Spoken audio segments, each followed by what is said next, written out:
quite a few times during my teenage years where the thought is loomed, like, I don't want to be here anymore. But I didn't have someone wise in my corner to help me realize you don't want to physically die. That's just a part of you that's ready to be let go of. Yes, because it's true. What if every time a boy, a teenager, what if every time they said, I don't want to be here anymore.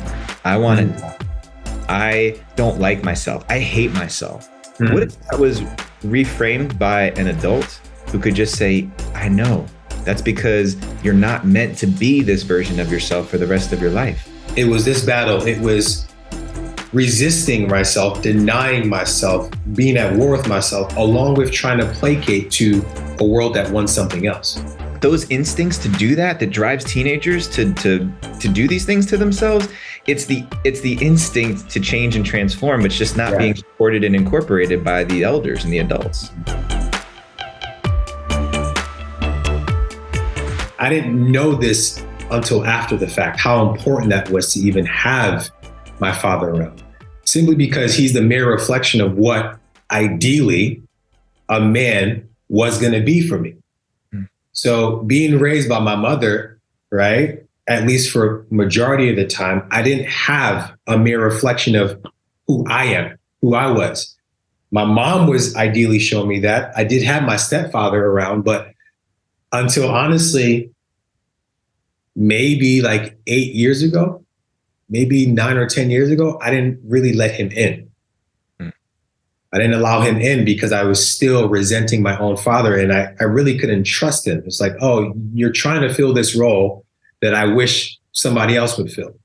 So yeah, I was deeply hurt by his absence, not because he wasn't there. I was deeply hurt by his absence because of this constant need to launch, but I was failing to launch. There was nobody there to truly help me understand what was happening in me. I was watching a video that actually like expressed this perfectly 2 weeks ago. And the gentleman was talking about how every teenager, right, like wants to die. And not physically, but they don't know this themselves, but they want to experience a spiritual and metaphorical death.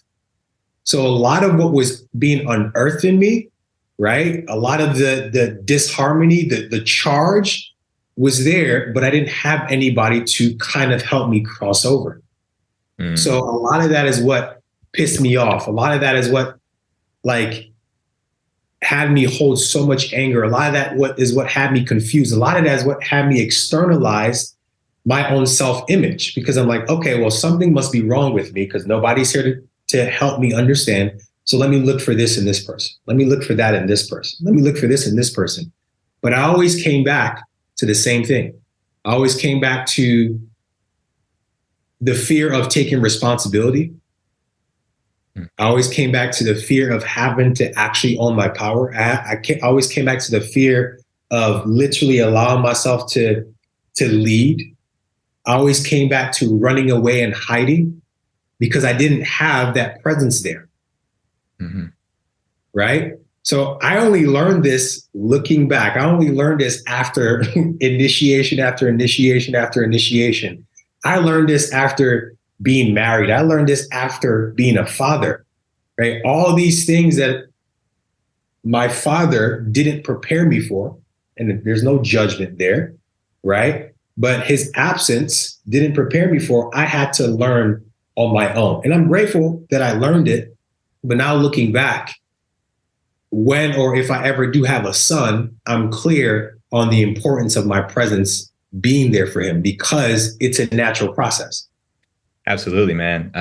Dan, there's some really good things to pick apart there. So let's start with just the role of a father to a son. The legacy of men's work where I come from, we say the role of a father for a son is to prepare him for life. Yes. Right? Essentially what you just said, right? To prepare him for the world. And my definition really expands out beyond the father, because my reference point and thinking of community and the village and my deep commitment to reinstall that in our society is informed by just how difficult it is to be the one masculine figure responsible for raising a boy. I don't even think it's healthy, because then we're creating a carbon copy. We're not improving on the features, right? We're just taking version 1.0 and recreating it into 2.0, 3.0. So we need those uncles, we need those additional layers. True. And the journey that you were talking about of death for boys, it immediately made me think about the suicide rates. I know that that's what you were speaking about with that video, which maybe you can speak a little more about it, because there is that natural instinctual sense that we have as boys to challenge and push ourselves. And this curiosity and interest in death. It's not that we actually want to die. Right. I think it may become that in the absence of a clear path towards claiming a new identity. Because really the desire of death is to release this identity of boyhood. There's so much stigma attached to being a boy. I mean, even the demasculation of men, we call them boys, right? They'll say you're being such a boy. So of course, boys don't want to be seen as boys at a certain point because they're feeling compelled to step into greater responsibility. But the complete absence of direction and guidance toward what it means to shed an identity, to claim a new one, and to be in that void where you don't actually have an identity, where your identity is suspended for a period of time. That's not something that somebody can do alone. No. I mean, I looking back, I'm now realizing the importance of what you just said. It's not just my father. As a matter of fact, doing research on rites of passage around many cultures, they they normally would take the son away from the father, and it'd be the council of uncles or leaders or elders that would help transition the boy. So I didn't personally have that, but to speak to your point, I remember many times, quite a few times during my teenage years where the thought is loomed, like, I don't want to be here anymore. But I didn't have someone wise in my corner to help me realize you don't want to physically die. That's just a part of you that's ready to be let go of. Yes. And speaking about this whole death process, like, I've developed a healthy sense and healthy relationship with death after the fact, but only if I knew that, and there's no regrets, only if I knew that my boy years or my younger years or my formidable years could have been a lot different. I'm not saying that it was wrong, but I'm also looking through the lens of a lot of boys that don't have their fathers around. A lot of boys that don't have this presence around, because there's a lot that's not just changing physically. There's a lot that's changing chemically in the body. There's a lot that's changing emotionally. As a matter of fact, boys actually have the capacity to feel more than girls. And then you live in a society where that's demonized. So now you're wrong for feeling. You're wrong for feeling like you want to kill yourself. You're wrong for all these things. And it's like, fuck, nowhere to turn to. So it's like, imagine, and I love the work that you do. Like, I love the work that you imagine having a boy where it's like, okay, 10, 11, 12, 13, this is the time. This is the time where what you're feeling is not wrong, but it just gets to be directed in a more challenging environment for you to actually have the natural process to spiritually and metaphorically die and enter into adulthood. I mean, in the Western culture, like, you're not deemed a man until like you're 18.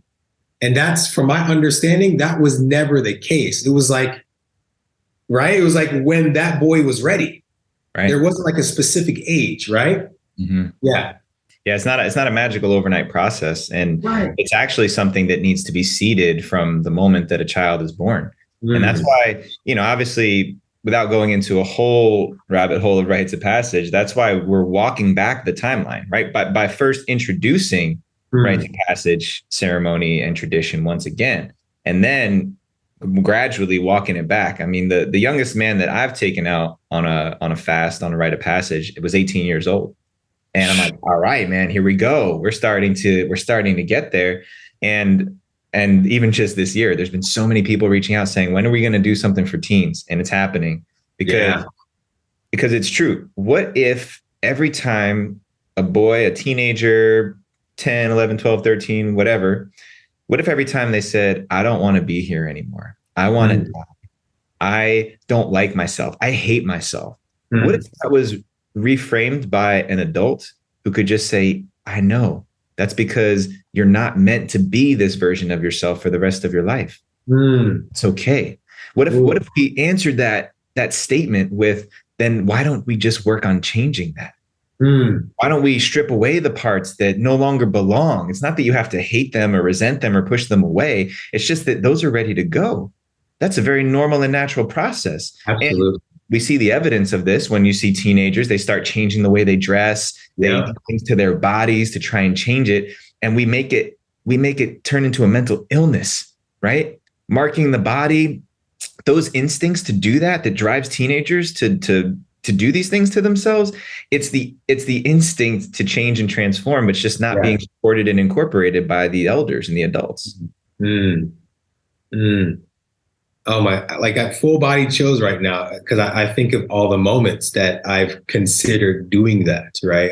I've thought about like all the times where I highly disliked myself and I didn't know. I didn't know until later that that was just parts of me that were ready to go, Mhm. right? And yeah, things happened the way they happened. But I also realized how that affected me later on in my life. Like I was a little boy in a grown man's body Mhm. Me too. for the longest, Mhm. right? Yeah. And thank God, I mean, like we worked on that. But yeah, for most of my early 20s, it was this battle. It was this battle. It was resisting myself, denying myself, being at war with myself, along with trying to placate to a world that wants something else.